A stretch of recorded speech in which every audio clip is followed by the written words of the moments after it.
Well, welcome to 13 Not Reviews, and today we'll be reviewing Nightmare Cinema. It's a horror anthology. It has a whole shitload of directors, about 5 of them, I think. Yep, 5 of them. But they're badass directors. It is 2 hours long. I don't know what the budget is on this film. I wish I knew. I knew nothing about this film going in, but the directors, you had the directors of The Stand, The Gremlins, 30 Days a Night, One of the Dead, Midnight Meat Train. There's not one of these films that I did not like. So, of course, I'm going to buy this because all them motherfuckers is in it. Story is 5 strangers converge at a haunted movie theater owned by a projectionist, Mickey Rourke. Mickey Rourke's in this, by the way. Once inside, the audience members witness a series of screens showing them their deepest fears and darkest secrets over 5 tales. Now, basically what happens here, you got this old abandoned theater, and the person will walk by and they'll see their name on the marquee. The marquee lights up and their name's on the marquee, so they go in, they watch the film of themselves. And I guess it would be their deepest, darkest secrets or whatever. The first segment is by Alejandro something another. It starts with a B. He's the one that did One of the Dead. Great film if you haven't seen it. This first segment was my favorite one. It's kind of disappointing being the first one because that being my favorite and the rest of them having to live up to that was a little tough. But it happened to be like a slasher type short with lots of gore.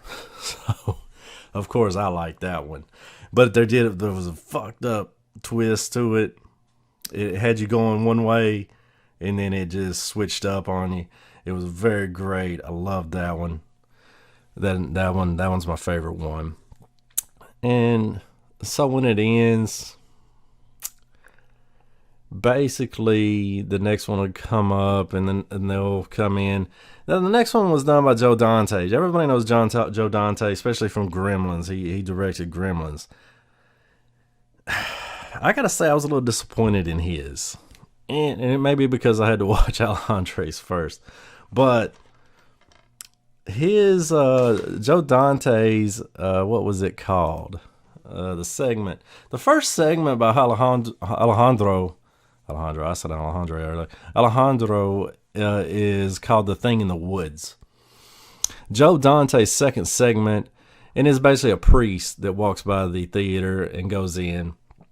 And it's called, wait, I'm wrong on that. Scratch that. It's not the priest. It is a girl and her boyfriend.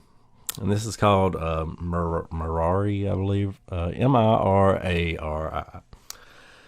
And this is basically a plastic surgery segment. And there was some gore and stuff in it, but I really didn't get into the segment at all. And the ending of it was very disappointing as well. It just didn't have that. It had more of a Tales from the Crypt vibe, I guess, on that one. It just wasn't my favorite one. So you got that, and then the next, and you go into a little bit of, I don't know this guy's name, but I think he did Midnight Meat Train. Ryûhei Kitamura. I don't know. He did Midnight Meat Train. And Midnight Meat Train is fucking off the chain. So his segment is called Mashit, I think. And it's basically, this is the one where the priest walks by and goes into the theater and watches his deepest, darkest secrets something film. And basically, this one, I liked this one. Some people didn't like this one. I liked it. I thought it was pretty cool, actually. It was about kind of like possession, demons and stuff. And it takes place in a Catholic church, and there's children, so. But I don't really think it has anything to do with what you're thinking. Y'all got a dirty mind. But It's more or less kind of like a possession type thing, and I thought it was, and it deals with suicide, and I thought it was a very good segment. You know, there was a cool fight scene with the priest and the nun and all the little kids, all the little demon kids and stuff. So I enjoyed that one a lot. That was probably, I don't know, it could be my second or third favorite. And the last segment, no, this wasn't the last segment. And David Slade, I was excited to see his because he did 30 Days a Night. It's one of my favorite vampire films of all time.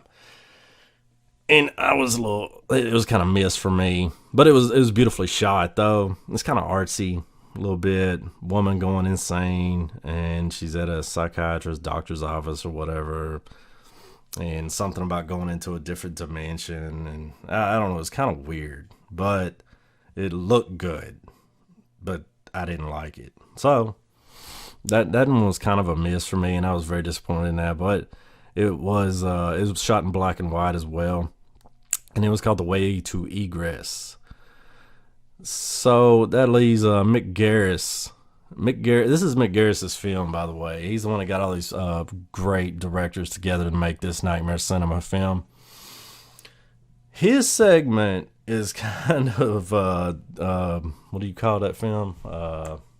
Sixth Sense type thing. And basically, as a kid walks by the theater, goes in, and he gets to see something happens to him and his family, and he goes into the hospital, but he dies. He ends up dying, sort of, and coming back. So he sees, like, dead people, and it's kind of got a Sixth Sense kind of vibe to it, but it goes a little bit deeper than that.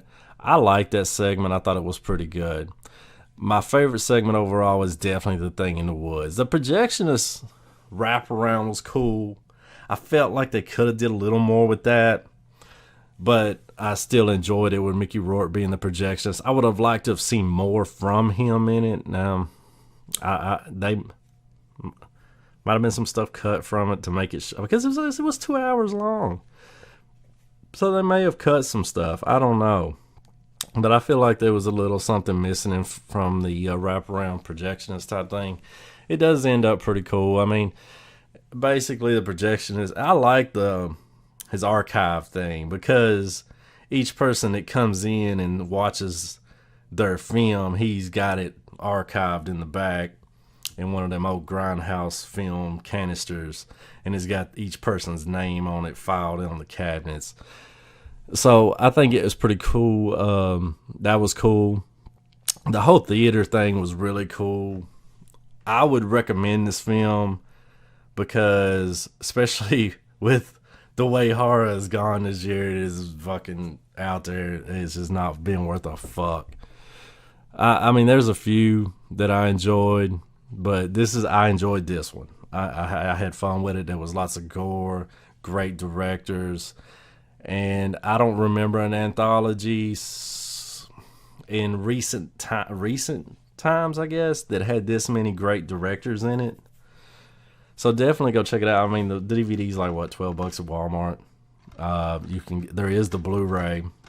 I wish I would have had the Blu-ray, but I seen this at Walmart for like $12, so I went and got it. Now the cover art is a little hand, but you know, misleading. It kind of looks like not really like it's gonna be good, but it is good. So you should go ahead and check it out. It's a fun time.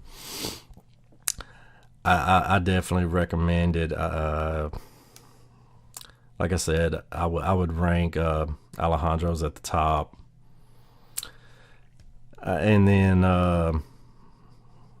I liked the church segment from the guy who did Midnight Meat Train, that and Mick Garris's. So I think the worst one is David Slade's to me, and that's just my personal opinion. Some people may like it best. I don't know, but it's definitely well shot, very artsy kind of way in black and white. So y'all check it out. Let me know what you think. Appreciate y'all hanging with me. Y'all come back and hang again sometime.